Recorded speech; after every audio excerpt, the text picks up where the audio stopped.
Oh, na naman ako. Dinadaing ko sa makaparang Diyos na tayo ilayo sa lahat ng sakit o pandemya noong mga nakaraang dekada, di ba nangyari pandemya rito? Pero ito ngayon ay hinihiling ko na ialis tayo sa tagutom, ialis tayo sa mga gera, pero ito natutupad. Nang dahil sa aking kahilingan ng mga taong nanalig at nagtitiwala sa katuruan ng dakilang Diyos na lumikha ng mundo ito. Kayong mga bawayan sa gobyerno, kung makalusot kayo sa batas ng tao, sa batas ng Diyos ay hindi kayo makakalusot. Ang inyong mga kaluluwa ay madadarang talaga sa nagatagatang apoy o impyerno at doon kayo magdudusa. At wala kayong mabibig sa inyong kayamanan o pera. Dahil ang pera yun galing sa kasamaan, galing sa panalamang sa kapwa, panuloko sa kapwa.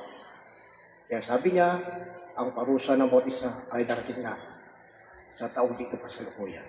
At sinasabi niya pa rin sa panaginip ko, na talagang uupo daw talaga si Sara Duterte. Si Sara Duterte daw talaga huling magiging presidente sa bansang Pilipinas. At pagkatapos niya, ay magkaroon ng tinatawag na pagwawakas ng lahat kasamaan. Sabi niya, kahit sino man daw upo na presidente, kahit matino ang ginagawa, talaga may sisira talaga sa mabuting gawa. Sinisira talaga ng mga kampun ng kadiliman, pero itong mga kampun ng kadiliman ay alisin niya sa lupa.